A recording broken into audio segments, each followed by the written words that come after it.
Our final thoughts on NFL Week 4, looking ahead to the rest of the season, maybe even with a little thought towards bye implications, because before myself and Shawn started recording this show, I jumped in going through some of my waiver priorities and looking, the first thing I did this week, Shawn, was the first thing I had to do. It was like, how does this team look with buys in there? And there's quite a few teams in there with Jahmyr Gibbs you will talk about, some of the other players like an Amon-Ra St. Brown, even a Tyjae Spears who got in the end zone on Monday Night Football, all on buys in week 5. So teams will be implicated moving forward.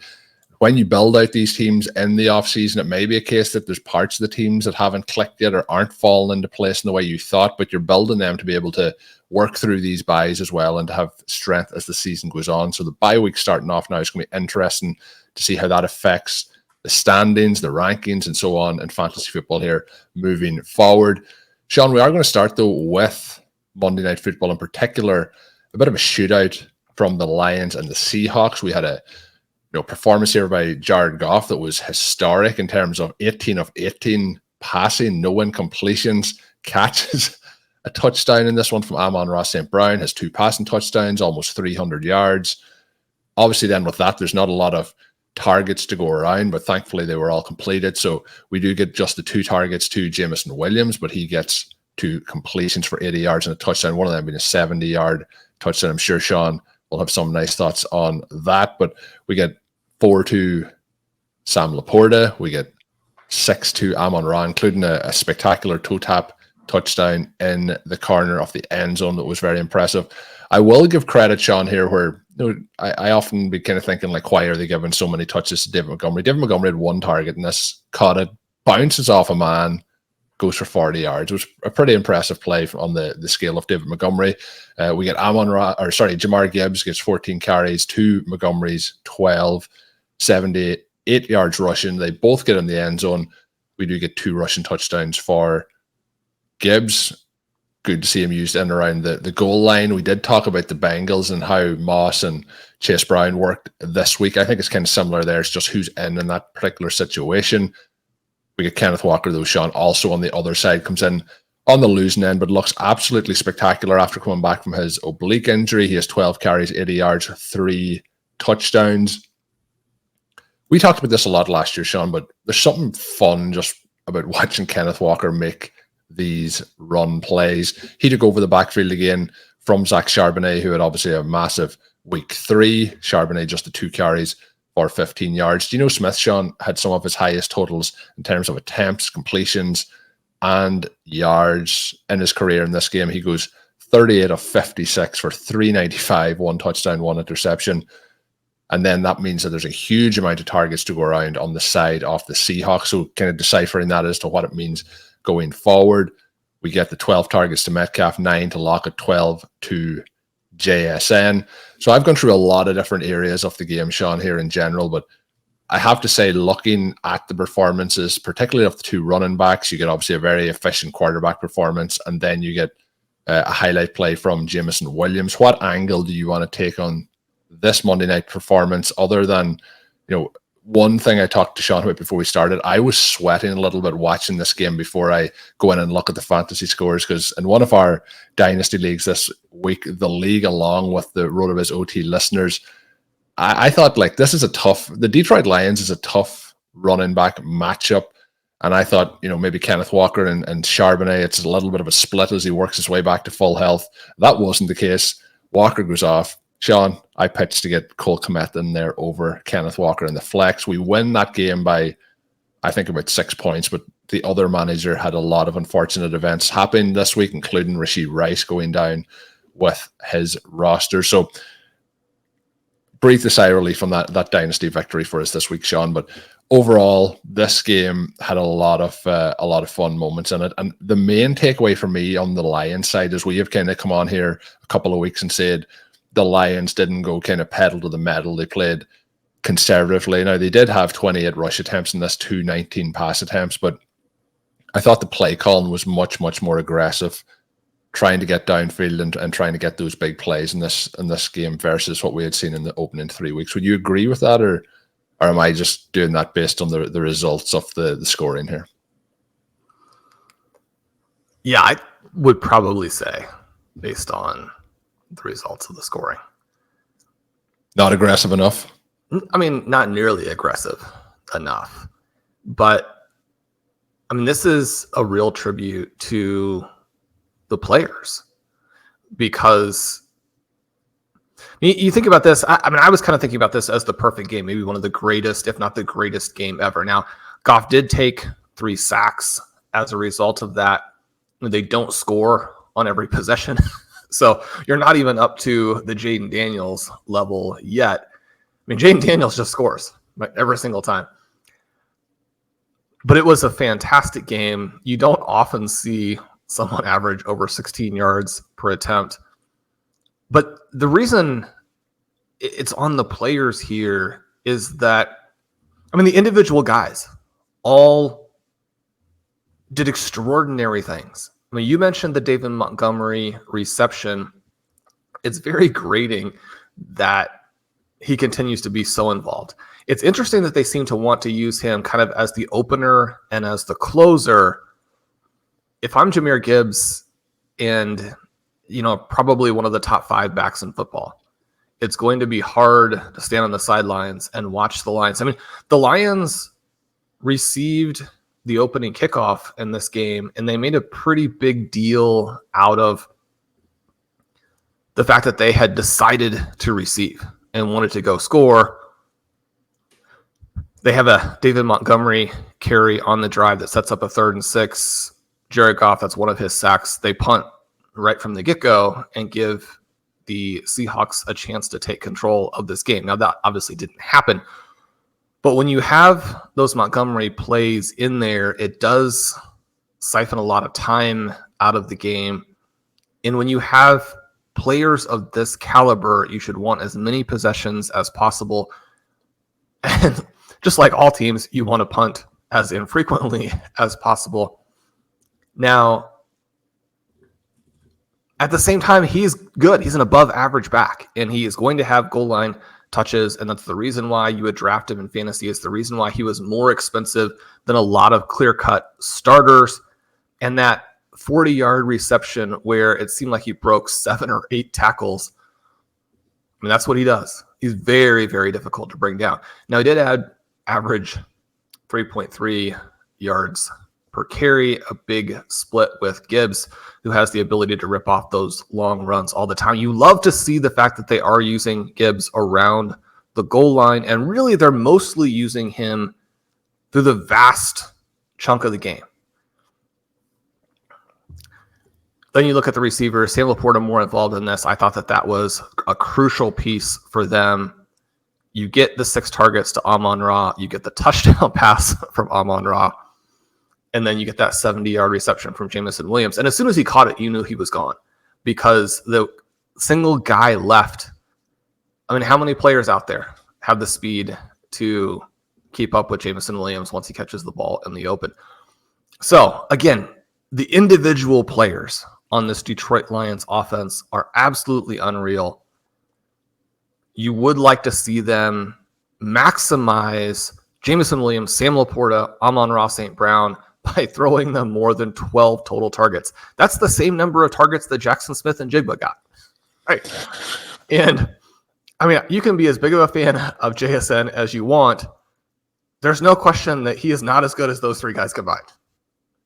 Yeah, I think that's fair to say. What we would like to see here, I mentioned the 28 rush attempts to the 19 pass attempts. One of those pass attempts obviously being the touchdown from St. Brown. If that was even down at the 20 mark in terms of the rush attempts, and we get a situation then when we're up to 27 pass attempts, let's give us that to spread it around. But what you want to see is a situation where the Lions are, you talk about game script, but this was one where, in fairness to the Seahawks, they kept keeping it within distance, that they had to keep pushing it. What I would be afraid of in a game like this is if they face an offense that is, not as, I'm going to use the word potent, but it's not the best offense in the NFL, but they are 3-1. They have been able to put up points and move the ball throughout the season so far. But if they were to face off against, let's say the Titans here, and the Titans can't, put up any points, do they get to 28 and they just, give David Montgomery 7 more carries to try and see out the game? That's the fear with the Lions, is they maybe don't get the points in those game scripts either. So thankfully the Seahawks pushed them. Shawn, the two questions on the Seahawks side is Kenneth Walker, how good he looked here. And then the others, obviously, had a couple of short rushing touchdowns, which is very beneficial. But we get DK Metcalf with another 100-yard game. He has 12 targets, 7 receptions, 104. Lockett with 5 for 61 on 9 targets, 8 for 51 for JSN. We do get 10 targets to the running backs in this, 5 apiece. And then there's some targets going around a number of players that, as you would kind of put it at times, probably shouldn't be getting targets in the NFL. One highlight that isn't going to be touchdown related, Shawn, that I do want to say that listeners should go out and check out, because I don't think I've ever seen it before, is a play where Walker gets a pass. I don't know if Shawn's going to know straight away what I'm talking about.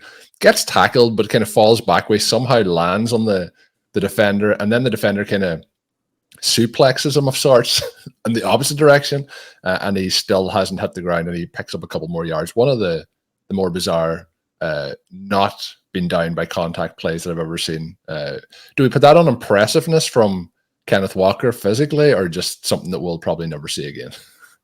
Well, I think both. I mean, we're never going to see that. It was like a breakdancing routine, Shawn.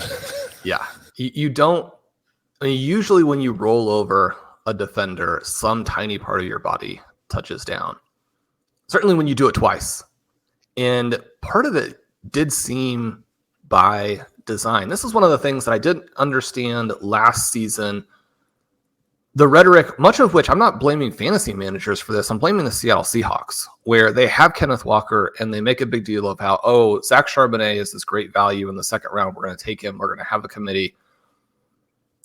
Absolutely bizarre. You come in this year, this coaching staff seemed to understand much better what they had in Kenneth Walker. They understood that success rate is a ludicrous stat as it applies to the running back position and is very much based on game planning and offensive line execution. That what you want is electricity. What you want is the type of athleticism and creativity that Kenneth Walker brings to the table.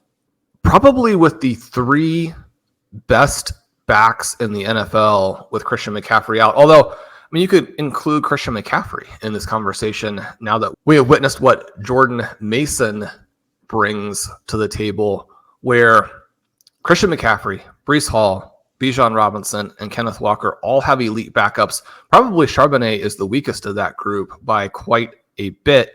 But, Colm, I would also make the case to you that with McCaffrey out, Kenneth Walker is the best back in the NFL.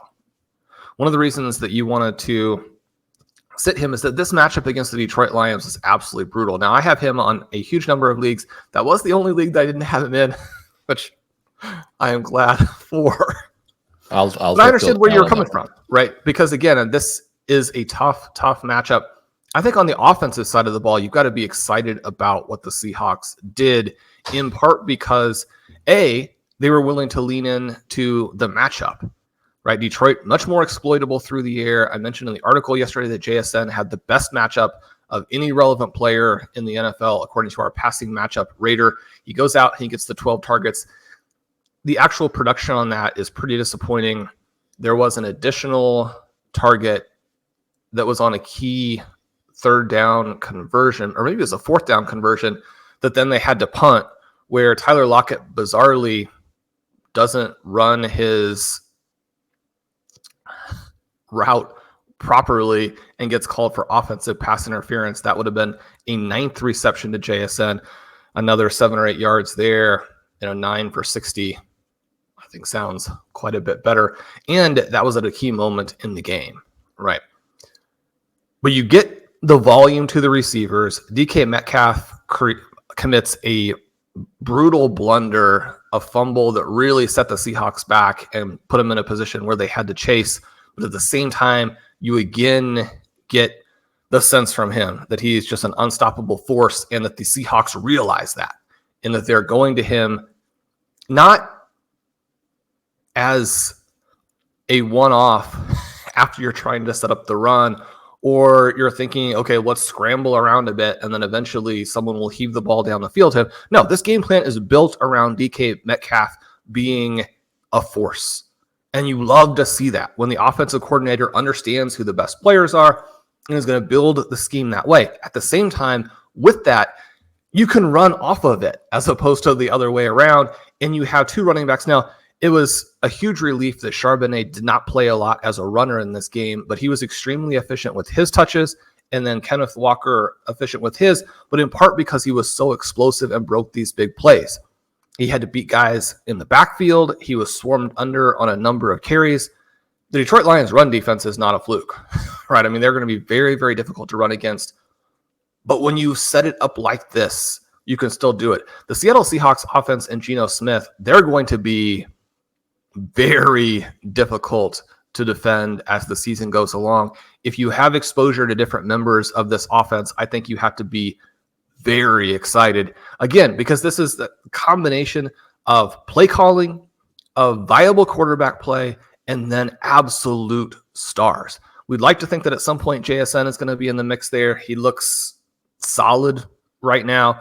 But Kenneth Walker, DK Metcalf, you're not going to find Colm, anybody jump to mind? I mean, I would challenge our listeners to send in ideas for what's a better 1-2 punch in terms of athletic specimens where the athleticism translates to the NFL football field, two more dynamic players in a running back wide receiver combination than you have in Kenneth Walker and DK Metcalf.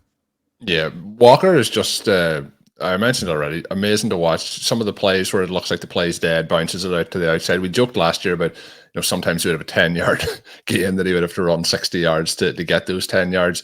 But I think having him back and having him healthy here is, and seeing how the team used him this week after Charbonnet's success in week 3, I think is a huge positive for them moving forward. You mentioned DK Metcalf, Shawn. I think the fumble is one of those plays where he does well. He battles for 5-6 more extra yards, but then the ball gets knocked out and is obviously a turnover nonetheless. But I did see a clip of him talking to Megatron on the side, Calvin Johnson. Shawn, you don't realize how big Calvin Johnson is. Do you see him making DK Metcalf look relatively small on the sidelines?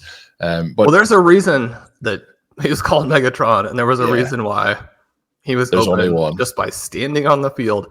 The thing about Calvin Johnson, again, for any younger listeners who didn't really get a chance to see him play, or that's not like a big part of their memory, you're talking about someone who had Julio Jones athleticism with that size.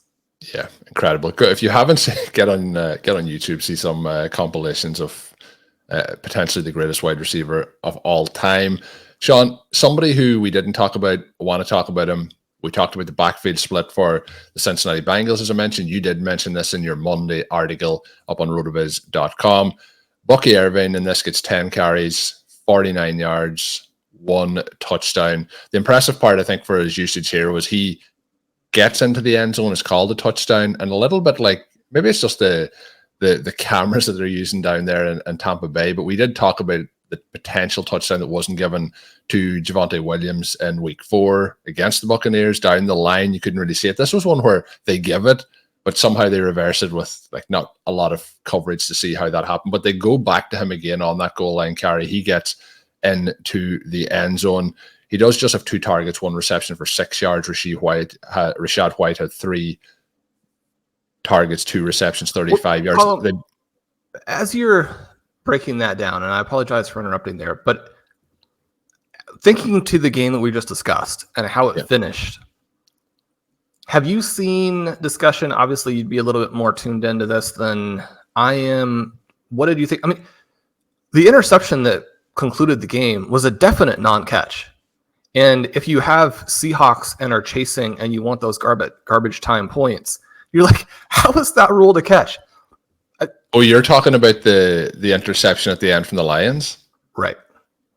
I think that's a catch. I think his hand is under the ball and the ball doesn't hit the ground. I think it's one of those where, logically, it should not be a completion, but the ball never touched the ground. And I do actually think that was a catch. It's always interesting the way different people see the play. That to me, it looks like the entire ball is sitting on the ground for the entire time that he rolls over it. And he comes down, the ball's on the ground. Then he rolls over it and the ball's on the ground. But his hand stays very nicely connected when he finishes the roll. Yeah. So it looks like there's no movement. But what you want to see here, Shawn, And from that perspective, I mean, when a wide receiver does that on Sunday, we want that to be a touchdown. That's what we want it to be. We don't want it to be like overturned because maybe it hit the ground. I think that this one just seems so clear and obvious. It's like the rules have disappeared completely if this is a reception. I mean, it was a beautiful play. And the fact that the hand stays connected, and you can make the argument that if the ruling is not enough evidence because the hand stays smoothly connected, then I disagree, but I'm fine with that. It was interesting. It's just always interesting the way it's covered on the different plays. As you mentioned, like the Amari Cooper touchdown, for example, the Bijan Robinson touchdown, for example. As a fantasy manager, you're seeing those plays almost exclusively through the eyes of someone who either wants them to count or doesn't want them to count. So it's pretty hard to be unbiased. Yeah, you're invested in some way. And a bit like I'm talking about this first rushing touchdown that was reviewed, we are invested in seeing who scores that, who gets those points. But what I want to see is, like, I want to see the play be legitimate, but I want to see people who are trying to make spectacular efforts to make plays be rewarded when it's like 97%. There's some question mark and doubt in terms of the play being ruled that way. And I didn't get to this, Shawn, as a rant on the Monday show, but you brought it up again, the Amari Cooper one, the Bijan Robinson one.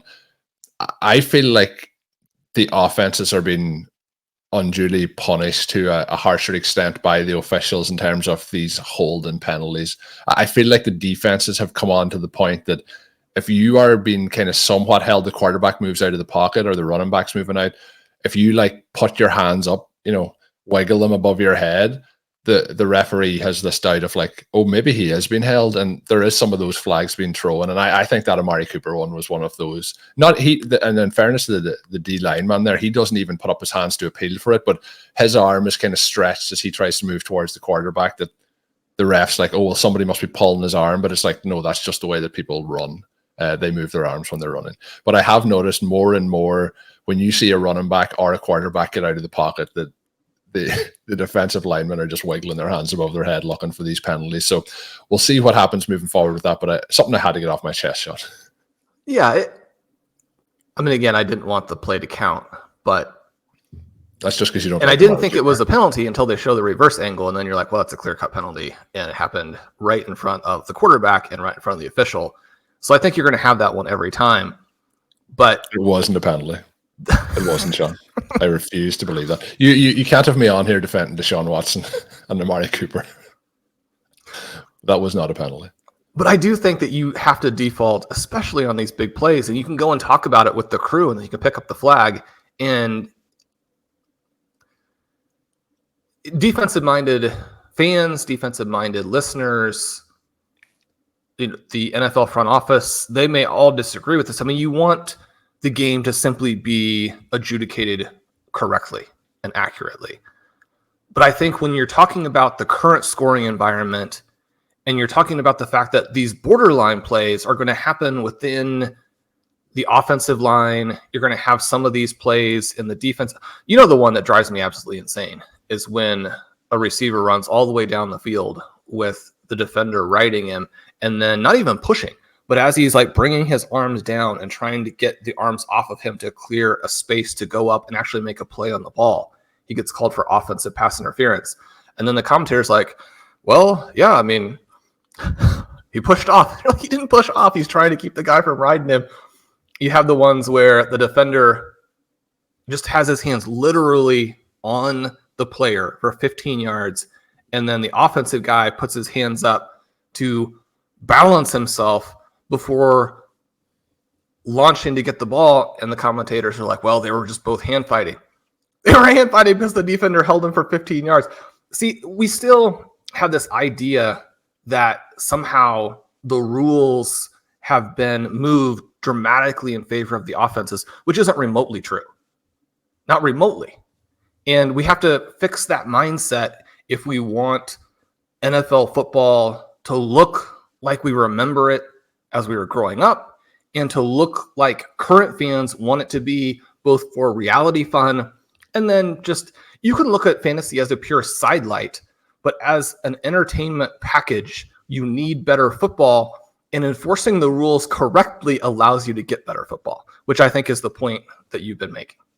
We got to week 4, Shawn, before our first officiating rant. I think that's a record here on OT. We usually start off in week 1. But yeah, I think pushing towards celebrating good plays is the way to do it. We've seen it a few years ago with, quarterback sacks. And I know you want to, protect the quarterback, but there was a lot of, wishy-washy calls at that point in terms of the body weight on the quarterback when that wasn't the case. They seem to have tidied that up a bit. But as a soccer fan in the Premier League, one of the things that happens a lot now is they have video assistant referee in for offside decisions. And it feels like when a goal is scored now, there is often a period of 30 seconds to a minute where you almost feel like they're looking for a way to take away the goal rather than be like, this is very close, this should stand. Like, unless it's egregious, it should be the call. And I think the NFL, I think that we're going to see, if it keeps going the way it is in terms of the scoring, them try and push it back a little bit more in favor of the offense. Because do they get a lot of scoring in European rules football? Should soccer, you probably get 3 to 4 a game potentially. It could be 1-1, 2-1, 3-0. Generally, I would say 3 per game. Not very high scoring, but there is a lot of emphasis on a lot of complaints about the officiating particularly in the UK league, which would be the one I follow. At the with poor officiating every week, there's issues in terms of consistency and that. So it's nice to see, Shawn, that it's not just NFL refs that have officiating is very difficult. And, it's difficult, yeah. I would not want to do it myself, even though, one of the things that's always interesting is that there's a processing element. You work through a lot of sports growing up. A lot of listeners know about my tennis background, which is interesting in that it's a different type of officiating. But one of the studies that they've done, you can put a bunch of balls that are not moving out around the tennis court and have someone sitting, 20 rows back in the stands and write down on a sheet like what balls are in, what balls are out. And with the ball still, you can't tell. Yeah. Right. I go to a lot of college tennis matches. Currently, Arizona tennis is absolutely awesome. It's an amazing experience. You sit there, you watch the plays, you watch the player. So you do have an up official whose role is simply overruling the players, basically, who still have to call the lines, which is very difficult as you're playing. It puts a lot of pressure on you. It's easy to see things wrong. You get a couple of overrules, and then you're starting to face point penalties. You can sit there in the stands and the person sitting right next to you will be like, the ball's way out. And you're like, no, that was clearly in. And vice versa, all the way through the match. It's so difficult to do all those things that even someone who feels like they would be good at it, I feel like I would be good at it, I would not want to do it. So I have a ton of respect for the people who are out there putting themselves both on the line and kind of in the line of fire, as it were. I do think that you want to have consistency from the management level that makes it easier on the people who are willing to go out there and do it.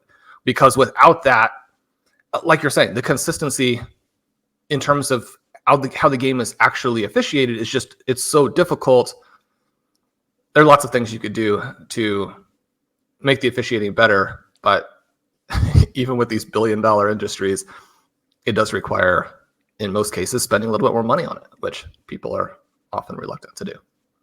So, Shawn, I started off with talking about Bucky Irving, then we went back into officiating, and the listeners are waiting. They want to know about Bucky Irving. So we do have a game where the Buccaneers absolutely rout the Philadelphia Eagles. We've seen a couple of games start off in this fashion. On Sunday, we had the Packers getting 20-0 at one point. We had the Bills well behind. We had a number of games where teams were well behind. Some teams fought back, some teams didn't. This was a game where the Buccaneers were always in pretty much complete control as it went along.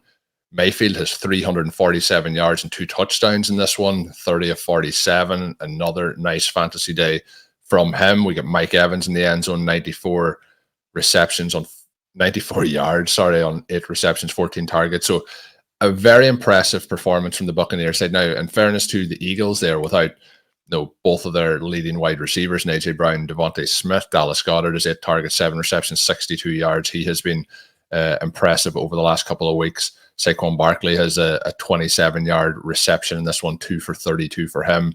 Does just have the 10 carries 484, does have a 59-yard rush, just doesn't make it to the end zone. We get Jalen Hurts getting in with a short rushing touchdown. Hurts struggled quite a bit in this one, 18 of 30 for 158 yards and a passing touchdown. The part, Shawn, looking at this is the Buccaneers offense looks really good. They're using their weapons very efficiently. We're seeing Chris Godwin have success, Mike Evans have success. Now we're seeing the running backs look pretty good. But the interesting part in this is sometimes we look at the carries, sometimes we look at the, what are they doing yards per carry wise? What's the total yards? This was one where both running backs had 10 carries, 49 yards. The only difference was that Irvin had that one touchdown, and then we have Rachaad White as 3 targets to Bucky Irving's 2 targets. But the shift is happening, and there was obviously some concerns coming into the weekend with Irvin with the hamstring. Obviously looked great in this one. Rachaad White also had an illness which had him questionable, so maybe that played into it a bit. But so what, Shawn, do you think that means moving forward for Irvin for the rest of the season? I mean, it's a fantastic sign. He looks extremely capable. There's always that concern. Well, I mean, I think the main concerns that existed with him to start are still there, which is that he's not big. And so you're not going to be able to flat out break a lot of tackles.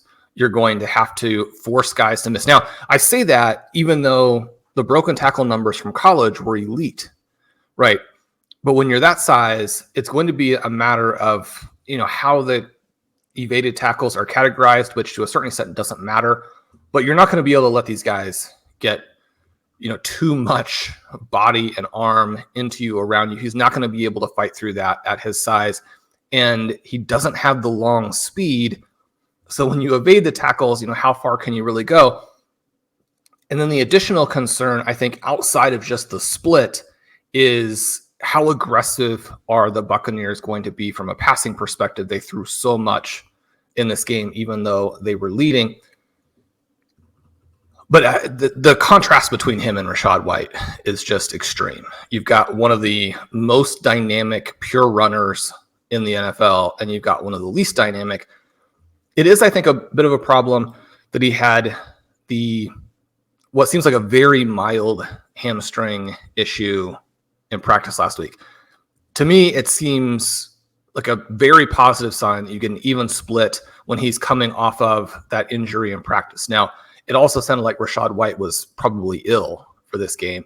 And so, I mean, both of them could make the case that, considering the circumstances, it was impressive that they managed to have the split.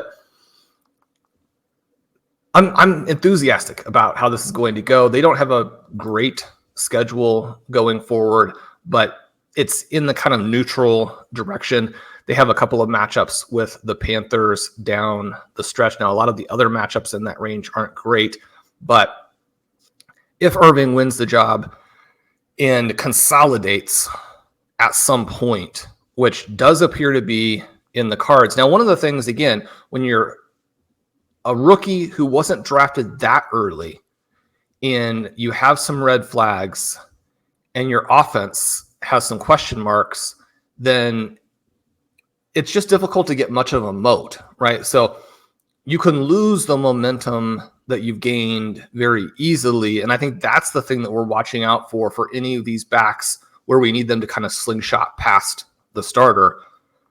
Having said all that, again, I mean, this is fantastic. It puts us into kind of an interesting dilemma or set of questions on start-sit decisions. So one of the things that was difficult for me this past week was, do you play Chase Brown? Do you play Bucky Irving? Do you play like a Carson Steele? Steele is the one who is the least appealing to me from a talent and even probably situation perspective, but maybe was going to be the guy most preferred by projections going into the game. So maybe you mix that a little bit. Now, Carson Steele appears to have played his way out of that conversation. Now you're thinking about it more in the line of, well, if Jonathan Brooks comes back and is a factor in week 6 or week 7, Brooks versus Chuba, and how does Chuba work with guys like Chase Brown and Bucky Irving. I think the thing that we're basically looking for from those players is for them to become fantasy viable, not to where they're not going to be difficult start-sit decisions if you have other options, but we're desperately looking for viable options as we head into the bye weeks. Colm, you mentioned that this is the first week that we have to look at that with all of the injuries. And we did a big thing about it with Stealing Bananas, obviously, because Ben has so much exposure to Rashee Rice. As I was kind of going through all of my FFPC teams last night, it was tough because some of the very best teams are the ones that would have had Rashee Rice and then hit on other players. I mean, there are multiple teams that have like Kenneth Walker and Rashee Rice and Brock Bowers and Trey McBride. And even though Bowers and McBride haven't been massive pieces to this point, it's really easy to look at those guys and say, of the elite tight ends, these are the players that we would expect to really step it up as the season goes along. And as a result, this team here, because again, it's surrounded by other players like Jaden Reed and Jordan Addison, Jamison Williams, those types of teams are the ones that could win the whole thing. When you have a Breece Hall or a Bijan Robinson, even with the struggles, and then you have a Kenneth Walker and you've got a Rashee Rice, you've got those elite tight ends, you've got your breakout wide receivers, you're thinking, I'm in the mix for the $1 million.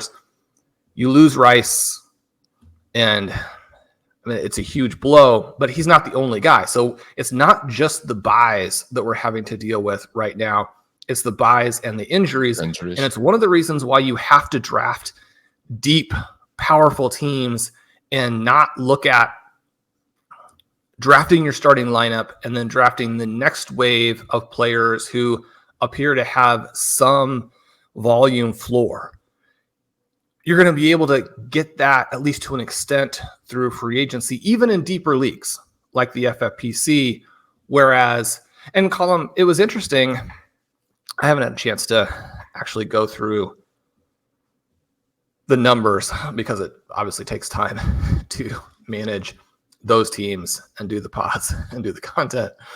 But even after the massive game from Jennings, it was possible to add him if you paid up in the leagues where he hadn't been rostered the previous week. I thought that part was interesting. Now, we know that Deebo Samuel's coming back. George Kittle's coming back. That was a question. It might be a good time. I had this question. It was going to be the next question I asked you. Was like rest of season Jauan Jennings. Like he was a player that we had in our main event team that we picked up this week. He goes 3 for 88 on 6 targets. He's the highest targeted player in the offense. We get 5 targets to Samuel, 5 to Aiyuk, 4 to Kittle. Kittle gets in the end zone. Jauan Jennings, with those players healthy, rest of season, has he shown himself now to be a viable part of that offense that you can put him in, particularly now when we're into bye weeks? I think that becomes even more of a focus. Yeah, it's going to be frustrating. And one of the things that we talk a lot about with this 49ers offense, and I think it was relevant as it related to the prices for Amon-Ra St. Brown, who obviously is coming off of a couple of very good games, and Sam Laporta for this season, where when you're talking about offenses like the Lions and the 49ers, where there are so many good pieces and you expect extreme efficiency. I mean, again, that's what we got last night from Detroit, was extreme efficiency, but across a lot of players. You want to have exposure to that. It's difficult to go through a season and not have pretty meaningful exposure to the teams that are actually good. And yet at the same time, you're going to have to pay for that. And by doing so, you often are buying players at prices where individually speaking, not from the full team perspective, but individually, almost all of the upside is priced out.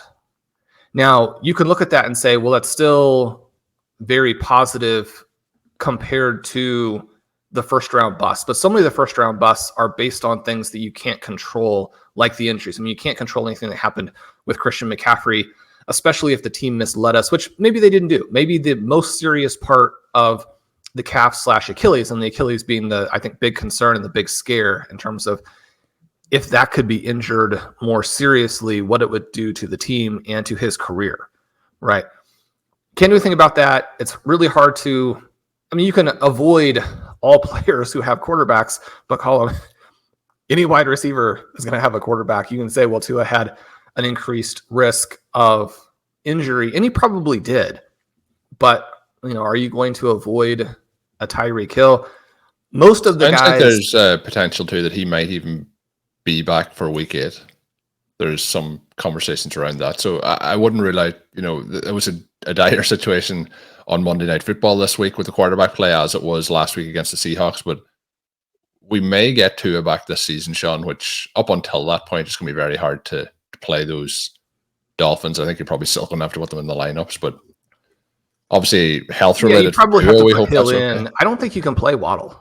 I mean, you think about the game last night, and Waddle is an interesting player, a little bit along the lines, and this is maybe an exaggeration, but one of the things that Ben and I did discuss on Stealing Bananas was Kyle Pitts and the fact that you do sometimes get even young players who the talent just disappears. And at this point, it's hard to make any kind of claim that he's the same guy who had the final season in college and the rookie season in the NFL. I don't think that's the case for Jalen Waddle, but I do think that some of the things that we've gotten from him were sort of forced volume and then elite coordinating situations where if you're an elite player, and again, these things happen, everybody drops passes, but when you're in the desert and you come up on this little spot of water, you have the oasis, you are clear in the middle of the field, no one around you, the ball does get to you, you don't even come close to catching the ball.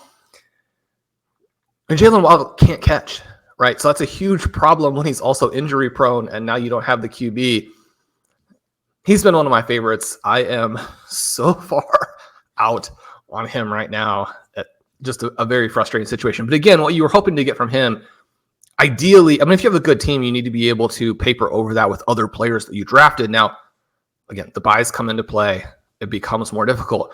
As we work back to the 49ers, this is something that I think we have consistently discussed throughout the years that we've done OT, which is that when you're drafting 49ers, you want to get the cheaper pieces because if you're looking at Samuel, Aiyuk, and Kittle, all three of those guys are really, really good. I've made the case that I think Aiyuk is a little bit more of a construct, even though he gets credit for being the route runner, for being the guy who can give you a little bit more from a target depth perspective. And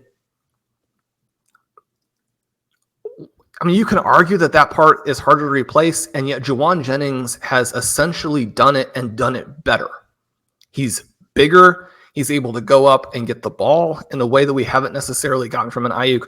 One of the things that they focused on Sunday with the 49ers was that this team has not had the yards after the catch element that other teams have had. And there are one of the things you have to understand the good and bad of that. Part of it is because Jauan Jennings is catching long touchdowns. If you're in the end zone, you don't get a yards after the catch element.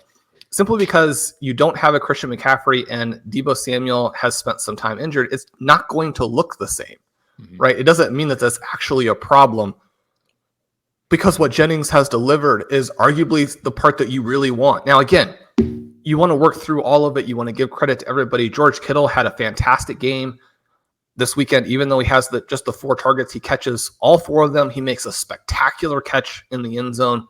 George Kittle, I think, if you remove all of the surrounding pieces to it, is the best tight end in the NFL. He's one of the reasons why it's like that was the main guy who was part of were they the super tiers? Oh, the mega tiers, right? The mega tiers and the overall draft plan for 2024. Deebo, you know what you're going to get, which is the best receiver in the NFL with the ball in his hands. Aiyuk is a guy who can be a little bit boxed out by someone like Jennings. You want to be careful saying that a superstar is going to struggle because they've missed some practices. But for me, even with the numbers that he has posted in this offense, because of the quarterback play and because of the scheme and because you have to account for Christian McCaffrey and Deebo Samuel and George Kittle, this is not the same as CeeDee Lamb missing practice time or Jamar Chase missing practice time. Brandon Aiyuk is nowhere close to those players, which doesn't mean he's not good. The vast majority of players in the NFL are not close to those players. I think it's going to be frustrating now when you add a Jennings into the mix because at this point, it's just very difficult to argue against him being an above average type of player. And once you start to split it 4 ways, we got 6 to him, 5 to Samuel, 5 to Aiyuk, of which he only caught 2, and then the 4 to Kittle. Volume is going to be a problem for the 49ers in the same way that is currently a problem for the Detroit Lions, even in the games where they overcome it, like they did on Monday Night Football. Yeah, and you mentioned, the way it's been split around. Jordan Mason gets 3 targets in this game, and, if we do get Christian McCaffrey back at some point, that's going to be more targets to the running back versus just those 3. One note, Shawn, on that touchdown that Kittle had, an incredibly impressive touchdown catch. That was the 3rd touchdown scored on that drive. There was 2 called back by penalty, one that Jordan Mason scored, and then one that Kyle Juszczyk scored. Then Kittle eventually got one that counted. So that was an interesting drive, but a spectacular catch. And interesting, one of them was called Kittle back because of the Kittle penalty. Yeah. And you're always thinking in the back of your mind, like, he knew he was going to eventually be the guy who scored. He's protesting. He feels like he was innocent, but he's also thinking, just wait, I'm going to be the guy who scores the touchdown. Yeah, he needed to make up for that flag on that Russian touchdown. So we will leave it there for this. Our final thoughts on week 4. We'll be looking ahead to week 5. We are planning to have our Friday show. It may even be an Underdog resurrection draft. We have asked about a guillotine draft. We've talked about some of the guillotine drafts recently on here with myself and Shawn's teams. Thankfully, Shawn both made the cut. Even though Shawn was projected to be the chop team this week, he gets through on the back of Jameson Williams and a couple other players. But we are going to do another one of those teams probably next week. So if you are interested, reach out to myself on Twitter at Overtime Ireland. Send an email over at overtimeireland@gmail.com. Let me know. We get that set up and have it run throughout the rest of the season. My name is Colm Kelly. You can follow me on Twitter at Overtime Ireland. My co-host is Shawn Siegele. Check out Shawn's work up on rotoviz.com. And until we are back, have a good one.